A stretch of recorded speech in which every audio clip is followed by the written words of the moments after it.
integrante da equipe dele, e ele é o líder dessa equipe. Vamos orar. Te louvamos, Pai, pelo dia de hoje, te louvamos pelo teu cuidado, e nesta noite, noite de bênção, de alegria, noite de vitória, noite que iremos aprender mais do Senhor. Usa o teu vaso de forma poderosa, usa o teu servo, pastor Marconi, que ele seja, Deus, um instrumento nas tuas mãos, e que nós possamos crescer por causa da tua palavra, crescer, porque estamos dando voz ao Espírito Santo do Senhor. Constrange-nos para obedecer e viver aquilo que iremos ouvir nesta noite. Guarda-nos de todo mal e continua abençoando a Igreja Batista Missionária em Formosa do Rio Preto. O Senhor abençoe o pastor José Carlos Santana e todo o seu ministério, e opera poderosamente durante esse dia, durante essa noite, e nesses cultos que estão sendo transmitidos através da internet. Abençoa o teu vaso, em nome de Jesus. Amém ou não amém? Amém. Glória a Deus.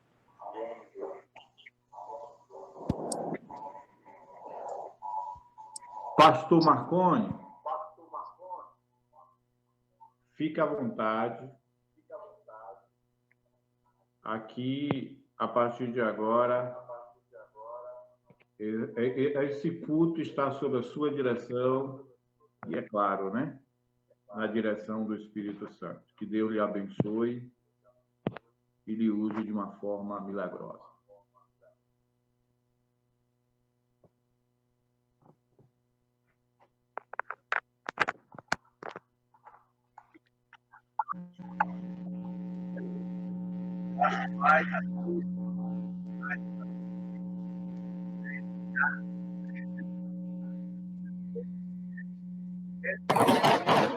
Pastor José Carlos, conselho aí da CEAMI, e pastor José Carlos também aí da Regional Oeste, coordenador da Regional Oeste, e a todos os demais irmãos que estão nos acompanhando nesse instante, e a graça e a misericórdia do Senhor Jesus seja derramada sobre a vida de cada um de vocês. Vocês estão me ouvindo? Estamos sim, pastor, ouvindo bem. À medida que seguirdes, pregai que está próximo o reino dos céus. E, à medida que seguirdes, pregai que está próximo o reino dos céus. Eu quero conversar um pouquinho com os irmãos a respeito disso, né? Sobre esse chamado que todos nós temos, essa incumbência que todos nós recebemos da parte do Senhor Jesus. Os judeus, irmãos, eles esperavam, na verdade, um Messias para governar um reino humano, né? A gente sabe que eles esperavam um reinado político, né? Um reinado militar que os libertasse da dominação dos romanos e trouxesse aí de volta aqueles dias de glória que eles experimentaram na época de Davi, na época de Salomão. Mas Jesus, né, quando Jesus Cristo veio, Jesus veio com uma proposta de um reino não humano, mas um reino espiritual. E esse reino espiritual, ele foi inaugurado a partir do momento que Jesus foi se estabelecendo no coração das pessoas. Ou seja, Jesus foi estabelecendo o seu domínio, não no território, né, geográfico, mas no território do coração do ser humano. E cada vez que Jesus foi estabelecendo esse domínio no coração dos seres humanos, ele foi atraindo mais discípulos, né, mais seguidores. E a estes discípulos, a estes seguidores, Jesus deu essa, vamos chamar de chamado, ou seja, uma vocação, né? Um ministério, uma missão especial. E ele diz aqui desse texto, né? À medida que seguirdes, pregai que está próximo o reino dos céus. Ou seja, as pessoas em quem Jesus estabeleceu o seu domínio, né, no coração daquela pessoa, essas pessoas receberam a incumbência de pregar que o reino dos céus está próximo, que é chegado aos seres humanos. E pensando um pouco a respeito sobre essa incumbência, o que é que vem a ser isso para nós hoje, né? Uma palavra que nós falamos muito, chamado. O que é o chamado, né? Para aqueles que receberam esse privilégio, receber o domínio de Jesus sobre a sua vida. O que é um chamado? O chamado é uma incumbência que nós recebemos, todos nós recebemos. Trata-se, na verdade, de um serviço, né? É uma missão que nós recebemos para alcançar outras pessoas. É isso que a gente verifica aqui nesse texto. E cada um de nós, amados irmãos, cada um de nós tem um chamado, ou seja, um propósito específico, através do qual o Senhor pretende realizar a sua obra em nós, por nós e também através de nós. Quando a gente abre, por exemplo, se você quiser conferir aí, em Efésios, capítulo 2, versículo 10, a palavra do Senhor vai dizer assim para a gente, Efésios capítulo 2, versículo 10. Pois somos feitura dele, criados em Cristo Jesus, para as boas obras, as quais Deus de antemão preparou para que andássemos nela. Então, nós somos feitura de quem? Nós somos feitura de Cristo Jesus. Nós somos criados em Cristo Jesus. Para quê? Para as boas obras. É isso que o texto bíblico está dizendo assim. Deus preparou as boas obras para que nós andássemos nela. Então, nós somos feitura dele com esse propósito. Então, cada um de nós, de uma forma única, né, recebemos também características únicas, né, peculiares. Cada um tem um jeito de ser, um jeito de falar, um jeito de sentir, um jeito de perceber as coisas, um jeito de enfrentar as situações, de lidar com as realidades. A gente percebe essa diversidade, né, nos seres humanos. E Deus nos criou desse jeito. Por quê? Porque Ele quer realizar esse propósito com essas características que Ele colocou em nós. Habilidades físicas, habilidades emocionais, habilidades mentais.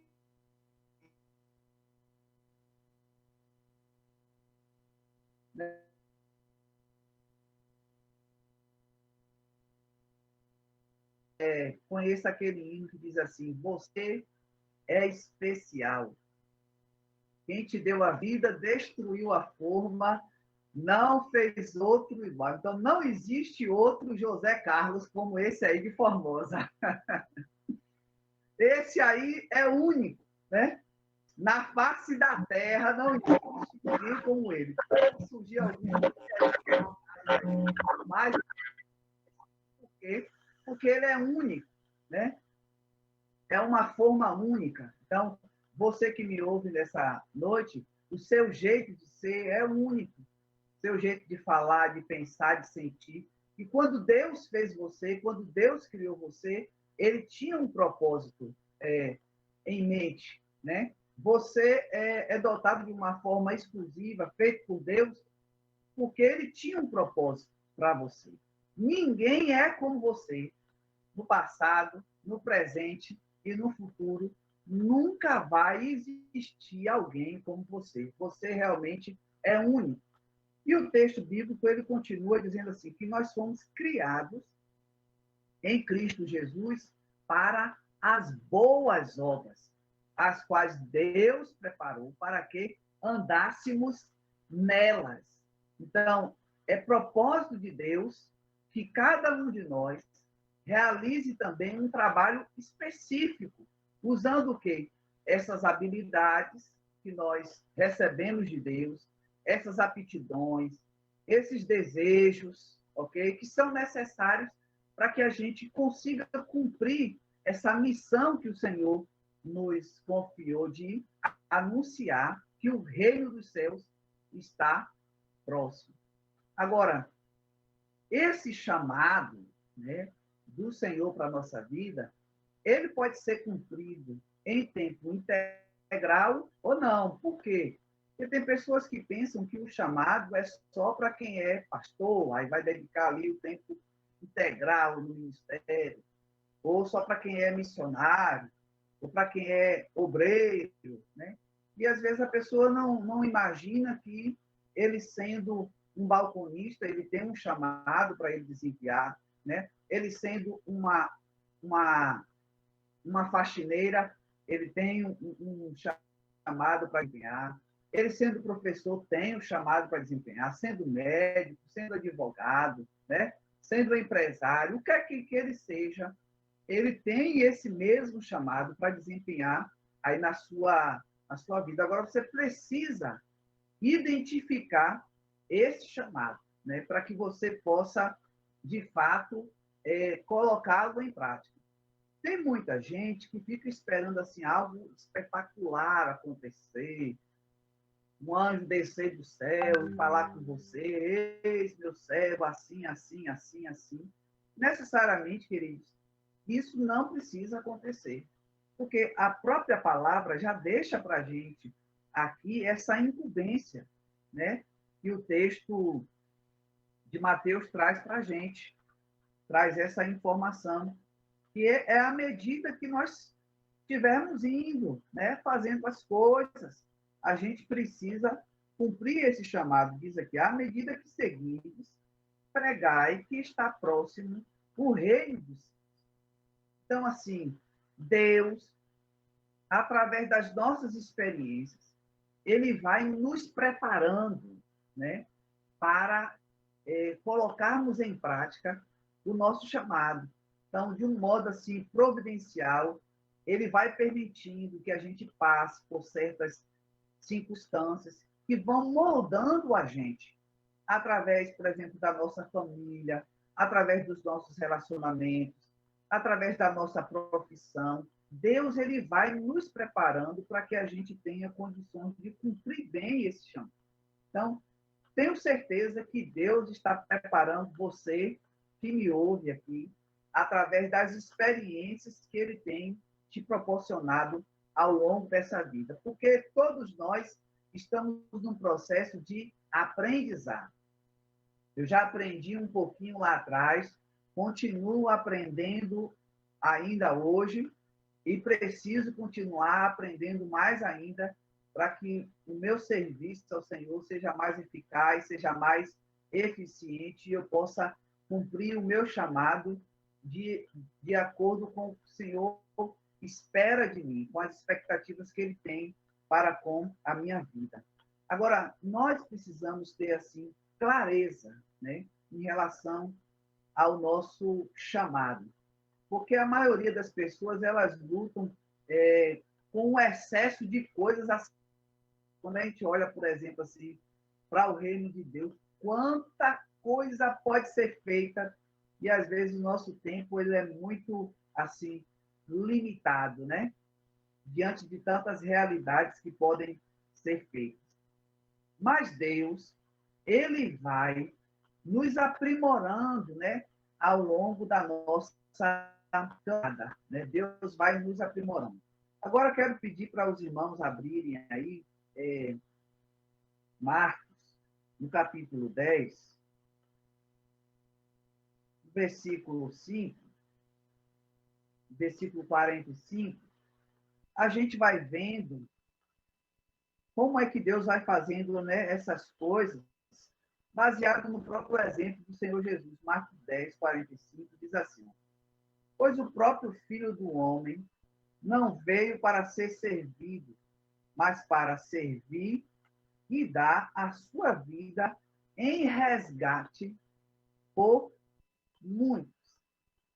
Muitas vezes as pessoas pensam que o chamado, né, do Senhor para a nossa vida é alguma coisa assim, meio que, sei lá, normal, né? Não.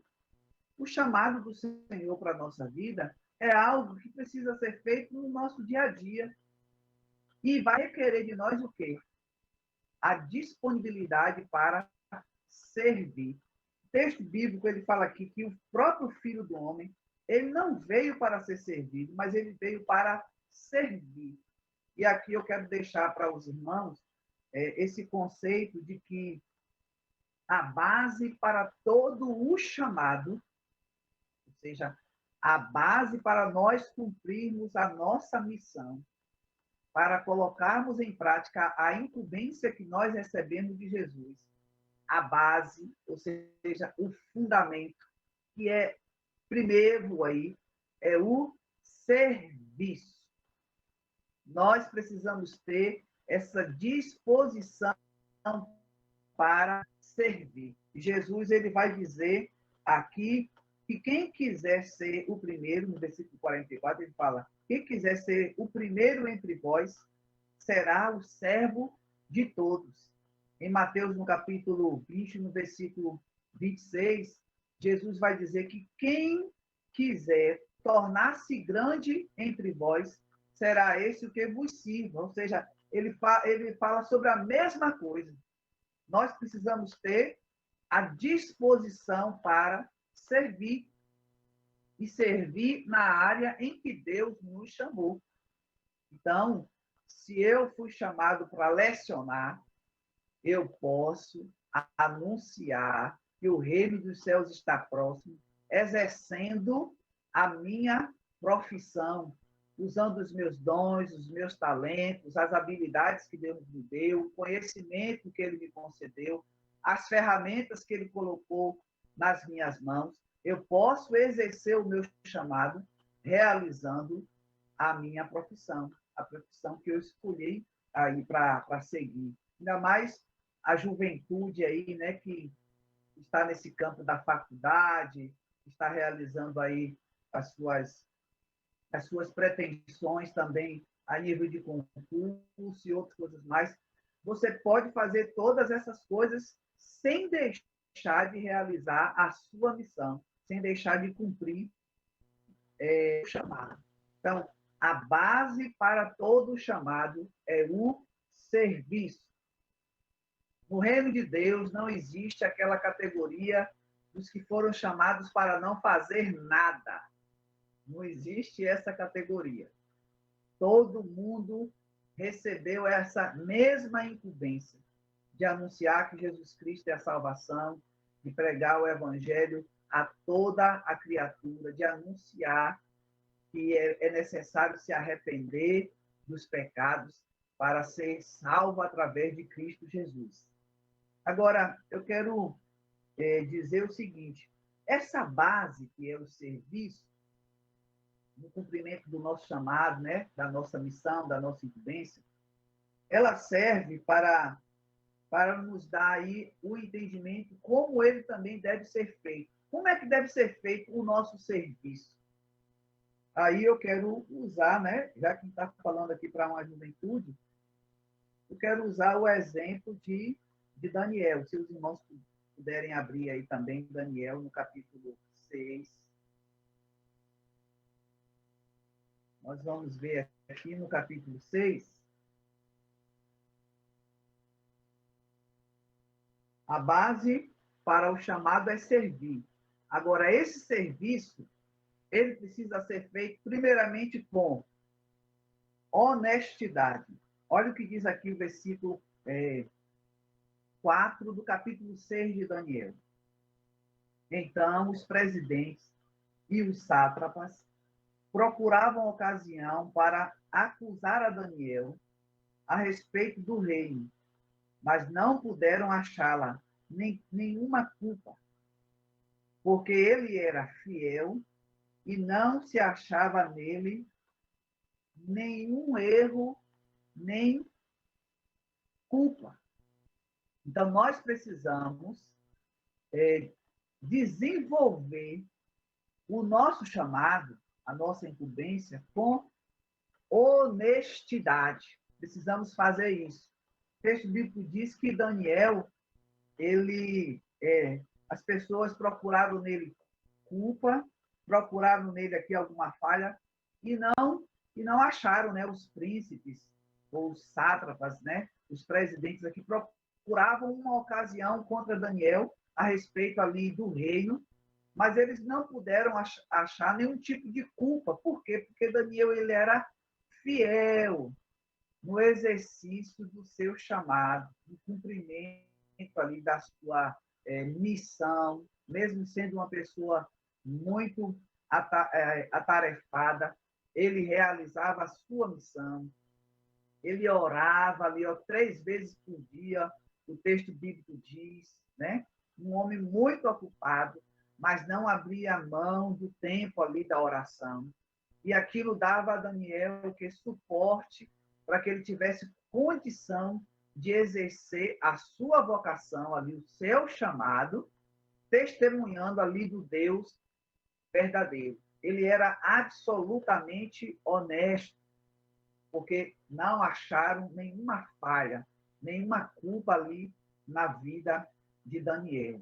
E por que isso é importante? Porque a honestidade no cumprimento da nossa missão, ela confirma que nós estamos na direção de Deus. Quando você se propõe a fazer alguma coisa para o reino de Deus, você precisa fazer isso com honestidade, porque isso vai trazer credibilidade. As pessoas vão acreditar que o que você fala, o que você faz, realmente procede de Deus. Por quê? Porque você faz com honestidade. O serviço honesto, ele traz credibilidade à nossa pregação, à nossa evangelização. A gente precisa ser honesto para que as pessoas acreditem no que a gente fala. Então, por exemplo, quando Eliseu, né, foi usado por Deus ali naquele lugar em que uma mulher deu uma casa lá, né, um quarto para ele usar. Quando Deus usou Eliseu ali naquele lugar, tem uma expressão que essa mulher fala, eu não lembro agora o endereço do texto, mas ela fala assim, ó, agora eu sei que a palavra do Senhor na tua boca é verdade. Então, quando a gente procede com honestidade, a nossa evangelização, ela causa um efeito muito maior na vida das pessoas, porque há credibilidade. As pessoas, elas vão reconhecer, né, o nosso chamado se houver honestidade nele. Já pensou se Daniel, naquele reino ali, não fosse um homem honesto? O que ele falava a respeito de Deus não iria surtir efeito na vida das pessoas se as pessoas não identificassem que ele era diferente. Se ele fosse corrupto como todos os outros eram. Se ele praticasse as coisas erradas como todos os outros praticavam. Não haveria credibilidade naquilo que ele falou. Tentaram até corromper Daniel, mas não conseguiram. Eles falaram, a gente precisa encontrar alguma coisa na lei do Deus dele, porque o homem é honesto. No cumprimento da sua missão, a gente precisa exercer a nossa missão com honestidade. Outra coisa que nós precisamos fazer, a gente pode identificar aqui na vida de Daniel também, é a fidelidade. Ou seja, no exercício do nosso chamado, na prática do nosso serviço, porque a base para todo chamado é o serviço. Nós precisamos fazer isso com fidelidade. O texto aqui no versículo 4 descreve Daniel como sendo o quê? Fiel. diz que Daniel era fiel. Quando ele soube, por exemplo, que havia assinado a escritura aqui, ele poderia ter se escondido, ele poderia ter fugido, ele poderia até ter parado de orar, e ele não parou. O texto bíblico diz que ele foi, ele orou, não fechou as janelas, né? Continuou fazendo como de costume. Por quê? Porque Daniel era fiel a Deus. Nós precisamos ser fiel, primeiramente, a Deus, no cumprimento da nossa missão. Porque a gente pode se deparar com algumas situações e, se a gente for olhar para a falha das pessoas, a gente pode ser tentado até a desistir. Mas se o nosso serviço, se ele for feito com o objetivo de agradar ao nosso Senhor, aquele que nos chamou, nós iremos cumprir a nossa missão com fidelidade. Daniel, ele era fiel ao Senhor. Daniel, ele governou aquela nação ali que era a mais poderosa naquela época. Era a nação mais poderosa dos seus dias. E ele foi colocado como uma pessoa de destaque ali, naquele cenário político. Eu acredito que poucos de nós teremos assim que encarar a grandiosidade das responsabilidades que Daniel teve ali naquele reino. Muita demanda que exigia muito tempo de Daniel. Mas, mesmo assim, esse jovem aqui, esse homem, ele conhecia a importância e ele dava prioridade à oração. E isso é muito importante para nós. Por quê? Porque se nós não estivermos orando também com consistência, o nosso serviço está sendo prejudicado no reino de Deus. A gente precisa ter essa maturidade para entendermos que, na realização do nosso chamado, nós precisamos diariamente da capacitação que vem somente de Deus. Tem coisas que só vêm do céu, que só vêm de Deus. A gente não pode se tornar profissional naquilo que a gente faz em relação ao reino de Deus aqui. Profissional que eu digo assim, deixar de depender de Deus. Daniel era um homem muito capacitado, muito estudioso, cheio de habilidades, mas ele nunca parou de depender de Deus. Essa prática da oração constante, 3 vezes por dia, isso sinaliza isso para nós. Era um homem que priorizava, que valorizava, né, que dependia da presença de Deus ali na sua vida. Outra coisa que a gente precisa enfocar aqui nesse texto é que no desempenho também do nosso serviço, né, ao Senhor, no desempenho do nosso chamado, da nossa vocação, nós precisamos também aprender a honrar as pessoas e honrar também as autoridades, né? As autoridades, ou seja, os nossos superiores. Olha como Daniel trata o rei aqui no versículo 21. Quando o rei chegou para falar com ele lá na cova, depois de uma noite mal dormida, né, ficou às claras, diz assim: então Daniel falou ao rei: ó rei, vive eternamente. O meu Deus enviou o seu anjo e fechou a boca dos leões, para que não me fizessem dano, porque foi achada em mim inocência diante dele. Também contra ti, ó rei, não cometi delito algum. Eu fiquei pensando nessa forma como Daniel tratou esse rei depois de ter sido injustiçado, né, por um edito que foi assinado pelo próprio rei. Deus honrou aqui Daniel de uma maneira extraordinária, fechando a boca daqueles leões. Era uma baita de uma oportunidade para Daniel jogar aqui na cara desse rei. Tudo que, quem sabe, ele poderia falar ali naquele momento, né? até jogar uma praga, uma maldição, uma profecia ali contra aquele rei. Mas olha como ele trata esse seu superior. Ele diz assim: ó rei, vive eternamente.